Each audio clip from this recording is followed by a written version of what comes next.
Muito bem, vamos agora para o item 3.2, modelo para séries que apresentam tendência.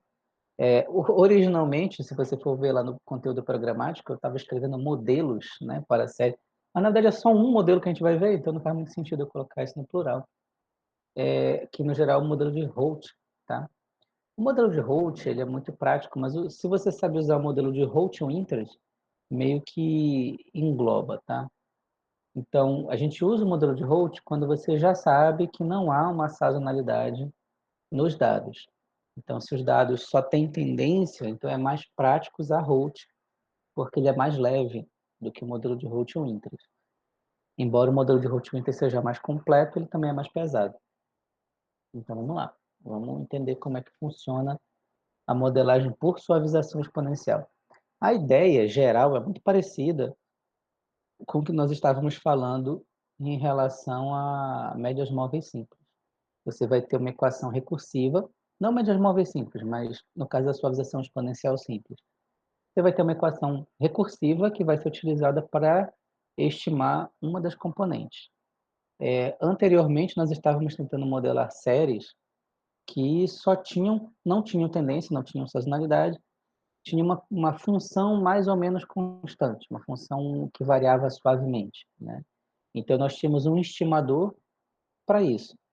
Aqui, a gente vai ter uma série que a gente, olhando para ela, ou depois de alguma análise, a gente conclui que ela não tem sazonalidade, mas que ela tem algum componente constante, mesmo que variável, e ela possui também uma componente de tendência. Então, esse A de T aqui vai ser o nosso componente estocástico, e a gente torce para que ele seja ruído branco. Mais tarde eu vou explicar o porquê, não agora, mas em vídeos futuros. Mas por hora ele é o que vai sobrar. Ele para a gente vai ser o nosso resíduo, né? Então nós vamos tentar estimar esses dois componentes aqui, essas duas componentes, e, e vai tentar encontrar. E a gente vai precisar de uma função para cada uma dessas duas, tá? Então, vamos lá. Basicamente, como é que isso funciona? Então, dado que nós temos uma série com essa estrutura, e a minha série é a série Z de T, como é que eu faço previsões utilizando esses estimadores? Basicamente, eu faço como? Eu quero uma previsão para o valor ZT mais H. Ou seja, imagina que T, nesse contexto aqui, ele é o último índice dos dados que foram separados para modelagem. Então, digamos que eu tenho dados aqui, tenho 150 amostras na minha série. E eu separei 130 para fazer modelagem e as últimas 20 para teste. Pouco provável fazer isso, mas enfim. Então, o meu T é 130. Ele é igual a... essa nomenclatura aqui está dizendo que a minha modelagem ela é baseada nas 30 primeiras amostras. Então, esse T indica isso. Tá? Então, esse Z chapéu é uma estimativa para o valor Z de T mais H. Quem é H? H é o número de passos à frente que eu quero estimar. Então, se eu fiz análise para 130 amostras, então, se eu quero uma previsão para 131, eu quero um passo à frente. Então, vai ser 130 mais um, né? Se eu quero uma previsão para 140, é 130 mais 10. Então, são 10 passos à frente. Nota que essa expressão passos ela é muito comum porque nós estamos falando de séries temporais. E séries temporais são processos estocásticos com tempo discreto, né? Você não trabalha com variáveis contínuas aqui. Então, na nossa nomenclatura, basicamente, é isso que vai significar, porque eu estou seguindo a nomenclatura do livro, tá? Então, basicamente, ele diz, olha, nós separamos uma certa quantidade de amostras para teste, e esse H indica o número de amostras que eu quero prever. Aí uma pergunta antiga, que não sei se foi a Gilza ou se foi a Roseli que fizeram, é que quantas eu deixo para teste? O ideal é que não sejam muitas amostras para teste. Por exemplo, eu falei agora, se eu tiver 150 amostras, eu não deixaria 20 amostras para teste, isso é muito. Então, talvez um ciclo, né, 12 amostras, talvez 6 amostras, porque quanto mais distante eu tiver do que eu quero realmente prever, pior a minha medição. Então, o ideal é que eu tenha poucas amostras ali para fazer a avaliação. Se a série é fortemente sazonal, Então aí é bom ter um ciclo separado para fazer teste. Agora, se ela não é sazonal, então mais 6 amostras, 10 amostras, está de bom tamanho para fazer teste, tá? Ok. Então, entenderam que isso aqui é a minha nomenclatura para fazer a previsão, que em técnicas de suavização, esse é o objetivo. Ninguém aqui está muito buscando um modelo que me explique os dados ou coisa assim. Aqui não, eu quero uma técnica para fazer previsão e é isso. Então, como é que eu faço a previsão? A minha previsão para Z, chapéu, H passos à frente, ela é o estimador da função nível. Lembra que eu vou ter uma função nível que varia bem devagar, né, com os dados, né? Então eu vou ter uma função nível, e essa função nível, uma vez que eu calculo a função nível, ela tem um valor fixo. Então ela tem um valor fixo para esse último H aqui. Eu vou calculando e tal, e ela vai me dar uma constante. Então Z barra de T é uma constante. Se eu separei 140 amostras, esse T aqui é 140, e para qualquer H passos para frente, eu vou usar sempre o mesmo Z barra, tá? Muito parecido com o que nós fizemos na suavização exponencial simples. Então, isso aqui é um número que nós vamos estimar, daqui a pouco eu vou mostrar como. Eu vou ter um estimador para o T-chapéu. Quem é esse T-chapéu aqui? É uma estimativa do componente de tendência. Também é uma constante. Ele também é fixo para o número T. Então, nós vamos estimar uma constante para o Z barra de T, que é o nível. Vamos estimar uma constante que é para o T-chapéu, que é a estimativa da tendência. Ou seja, essa estimativa da tendência, ela vai me dar o coeficiente angular, né? Se sobe ou se desce, e qual o ângulo que sobe. Que nem uma equação de primeiro grau mesmo. Então, esse valor ele é fixado para o valor de t. Nós vamos calcular até 140, e dali a gente usa o mesmo valor sempre. Entretanto, como eu tenho uma tendência, a minha estimativa sempre vai ser linear. Vai ser linear em função de h. Então, a predição ela é uma função linear do número de passos à frente. Se você prestar atenção, isso aqui é uma reta, né? Quem é que está variando aqui? A única variável aqui é o h. Ou seja, o h é o número de passos à frente. Então, o h pode ser 1, pode ser 2, pode ser 3. Então, o h é a minha variável aqui. Z barra de t é uma constante. Apesar de estar com essa nomenclatura de função, ela é uma constante, porque o t é fixo. E o t chapéu é uma constante, porque o t é fixo. Então, se esses dois são constantes, isso aqui é como se fosse A mais XB, né? Ou não, AX mais B. É como se fosse uma reta. Então, a suavização exponencial de Holt, ela é um tipo de previsão muito simples, né? Que ela parte da ideia de uma previsão linear. Então, ela é bem simples. Eu vou mostrar para vocês que tem uma forma de você fazer ajustes de tal maneira que não fique assim tão linear. Na verdade, eu vou só mencionar isso aqui hoje e eu vou mostrar com mais clareza isso na segunda. Mas entendam que a estimativa básica da previsão de tendência aqui é linear. É uma reta, tá? Para cima ou para baixo. Pode parecer para vocês meio simplório, mas às vezes pode ser muito útil, dependendo da série. Então, bora pegar aqui, esperando que você já tenha entendido a estrutura da minha forma de previsão. Então, já se vocês entenderam que a previsão é linear, precisamos agora, então, estimar a componente de nível e a componente de tendência, tá? Então, como é que eu estimo a componente de nível? Eu vou ter uma equação que ela é bem similar à equação utilizada na suavização exponencial simples. Lá eu tinha um alfa, né? Então, troca esse alfa por esse A bem aqui.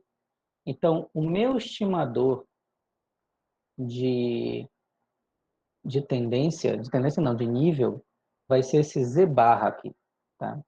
Então, esse Z barra, ele vai me dar uma estimativa para um T, digamos. Como vocês vão perceber, não dá para estimar o Z barra 1, só dá para estimar do Z2 em diante, tá? Então, tanto que, inclusive, a minha estimativa para o Z2, toda equação recursiva, eu tenho que dar um valor inicial para ela, senão ela não funciona. E aqui é o nosso caso, Z barra 2 é igual a Z2. Aí daí você começa a calcular. Então, você começa a calcular a partir de Z barra 3, que o Z barra 2 já está definido, ele é o Z2. Lembra que Z2 é a segunda amostra dos nossos dados, né? Então, tem aqui, ó, A, Z de T, mais 1 menos A. E aqui, se fosse igual à suavização exponencial simples, aqui eu teria o Z barra T menos 1, né? Que era como era na suavização exponencial simples. Só que aqui eu tenho que levar em conta que existe uma tendência. Então, o que é que o meu estimador vai fazer? Ele, é a mesma estrutura, a mesma ideia que eu mostrei nos vídeos anteriores sobre suavização exponencial simples, onde, na verdade, eu tenho uma média móvel ponderada, né? Onde eu vou ponderando os valores passados da estimativa. Só que aqui, além do Z barra T menos 1, eu vou também levar em conta o T chapéu T menos 1. Ou seja, para calcular o Z barra, eu preciso ter também a estimativa anterior do T chapéu. Tá? Então, e como é que a gente calcula a estimativa do T chapéu, que é a estimativa da tendência?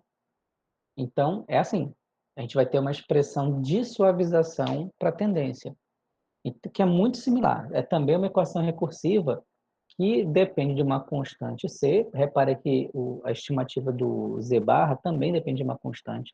Aliás, essa constante é o que faz toda a diferença. A maior dificuldade de usar a suavização exponencial é escolher o valor certo para a constante. Fora isso, é só você chamar e usar, certo? Então, seria super simples usar a suavização exponencial se não fosse essa bendita constante aqui. Por um lado, essa constante dá uma certa flexibilidade para a técnica. Por outro lado, ela gera a dificuldade do qual é o valor que eu escolho? Né? E eu posso escolher basicamente qualquer valor entre 0 e 1. Só não posso escolher nem 0 nem 1, senão não dá certo aqui. Então, vamos ver aqui, ó. T chapéu de T é uma constante C, que eu que vou ter que escolher. Na verdade, a gente pode definir por otimização ou pode fazer por força bruta num código, né? Onde ele vai basicamente fazer uma estimativa, pegar as duas, a estimativa atual do Z barra menos a estimativa anterior do Z barra, tá? Isso aqui, na verdade, é uma reta, né? Eu pego o atual menos anterior, né? Então, basicamente, tem a diferença aqui entre esses dois termos.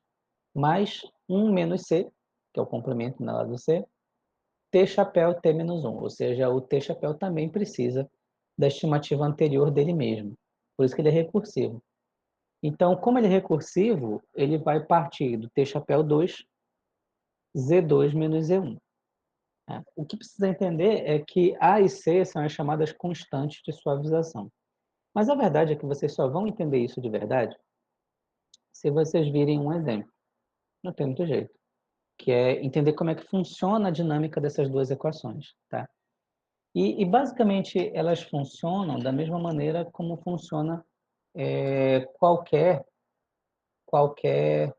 equação recursiva, digamos assim. Tá? Então, vamos pegar um exemplo bem bobo aqui, que eu vou fazer, só umas 6 amostras aqui, para a gente entender a dinâmica dessas duas equações. Depois que vocês forem vendo, vocês vão entendendo mais ou menos como é que funciona. Tá? Então, eu vou trocar aqui de câmera. Vocês devem estar vendo aí o papel. Vou parar a apresentação. Eu também estou vendo o papel. Só vou subir aqui um pouquinho. Então, vamos pegar aqui um conjunto de dados fictício que tem uma tendência. Tá? Então, vamos considerar aqui T e vamos considerar aqui Z de T. Tá? A minha série normal. Vamos pegar aqui apenas 5 amostras. Tá? Isso aqui são meus dados normais. E aqui a gente vai querer fazer uma previsão para 6 e para 7. Tá? Digamos que meus dados começam assim, ó. 2, 4, 7, 9, 13, tá? Claramente tem uma tendência de subida aqui, tá? E aqui a gente vai estimar Z barra de T e T chapéu de T, tá? Estimativa para o nível, estimativa para a tendência. Bom, vamos lembrar aqui, eu vou colocar aqui do lado, em vermelho, como é a nossa estimativa para o nível. Nota que a estimativa para o nível me diz o seguinte, ela precisa do ZT-1. Se ela precisa do ZT-1, eu já sei que não dá para calcular o Z1, porque o Z1, o Z barra 1, ele necessita de Z0, então eu não tenho Z0, certo? Então eu já sei aqui, ó, que Z barra 2 é igual a Z2. Quem é Z2 no nosso caso? Z2 é 4. Então Z barra 2 é igual a 4. Então tá aqui nossa primeira estimativa é 4. Começou fácil essa, né? Nós já sabemos também que o T chapéu 2 ele é igual a Z2 menos Z1. Faz todo sentido, dado que a estimativa é linear, né? Então, Z2 menos Z1. Quem é Z2? 4. Menos quem é Z1? 2. Então, isso aqui vai ser igual a 2. Então, a minha primeira estimativa aqui é 2. Fecha aqui, fecha aqui. Tá? Então, eu vou só colocar em azul para a gente relembrar aqui as equações recursivas, que para Z barra é Z barra T igual a Z de T mais 1 menos A Z barra T menos 1 mais T chapéu T menos 1. Enquanto que o T chapéu de T é igual a C Z barra de T menos Z barra de T menos 1 mais 1 menos C T chapéu T menos 1. Tá? Muito bem, vamos lá. Bora ver se vocês entendem a dinâmica aqui, tá? Acho que todo mundo deve estar conseguindo enxergar. Aqui a gente vai começar a fazer os cálculos considerando o... Bora considerar um valor arbitrário aqui. Eu vou considerar que o A é igual a 0,4 e que o C é igual a 0,2. Tá? Só para a gente começar a brincar um pouquinho. Então, vamos lá. Vamos calcular, então, já que a gente já tem o Z barra 2, vamos calcular, então, o Z barra 3, que é o que está faltando. Então, repara que tem uma ordem aqui, tá? Se eu for tentar calcular o T chapéu primeiro, o T chapéu precisa da minha estimativa atual de Z, que eu não tenho, tá? Então, não tem como eu calcular o T chapéu primeiro. Eu sempre tenho que calcular primeiro o Z barra. Ó, tá vendo aqui, ó? O, o T chapéu ele precisa de uma estimativa atual do Z barra. Então, se eu vou calcular o T chapéu de 3, eu vou precisar do Z barra de 3, que eu não tenho ainda. Então, é melhor primeiro calcular o Z barra de 3. Tá? Como é que fica Z barra de 3? Fica 0,4. Z de T, quem é Z de T? É o meu Z de 3, né? Z de 3 é 7. Vezes 7, mais 1 menos alfa. 1 menos alfa não, menos A, né? 1 menos A, que é 0,4, ou seja, vai dar 0,6, vezes Z barra T menos 1. Se o meu T é 3, T menos 1 vai dar 2, né? Então, Z barra de 2 já está ali, é 4. Mais T chapéu T menos 1. Se o meu T é 3, T menos 1 é 2. T chapéu de 2 eu tenho, que é 2 também. Então, fica 4 mais 2. Tá? Então, aqui, vamos dar sequência para o cálculo dele, tá? Está muito para o lado agora que eu reparei. Tá? Então, vamos lá. Continuando aqui com o T chapéu. Então, 0,4 vezes 7. Bom, aqui com esse tipo de cálculo, a gente já sempre pensa em 4 vezes 7, certo? Aí você joga a vírgula. Vai dar 2,8. Mais 0,6 vezes 6, né? Então, isso aqui vai dar 2,8 mais 3,6. se eu não estiver enganado, é isso mesmo, tá? E aqui eu só faço somar esses dois, que dá então 6,4. Então, meu primeiro o z bar de 3 dá 6,4. No final das contas, a gente só vai precisar desse último valor aqui, viu? Mas para calcular o último valor, eu preciso calcular todos. Então, vamos lá. T chapéu de 3. T chapéu de 3 precisa do C. Quem é C? 0,2. 0,2 vezes Z barra de T, ou seja, Z barra de 3, nesse caso, que nós temos agora. 6,4. Só tenho agora, que eu calculei. Menos Z barra de T menos 1. Quem é Z barra de T menos 1? A estimativa anterior, né? Z2. Aqui é 2. Mais 1 menos C. 1 menos 0,2. Vezes T chapéu de T menos 1, que é a estimativa anterior, né? T é 3, T menos 1 dá 2. Então, aqui vai ser 2. Vezes 2. Como é que isso fica? Fica 0,2 vezes 4,4 mais, aqui é 0,8 vezes 2. Então, nós temos 0,2 vezes 4,4, que dá 0,88, mais 1,6, mais 1,6, que dá 2,48. Tá? Dá 2,48. Então, a dinâmica basicamente é essa. O que nós queremos é chegar em Z barra de T 5 e Z barra e T chapéu de 5, tá? Como esse tipo de coisa a gente só tem uma maneira de aprender, então vou fazer a seguinte dinâmica.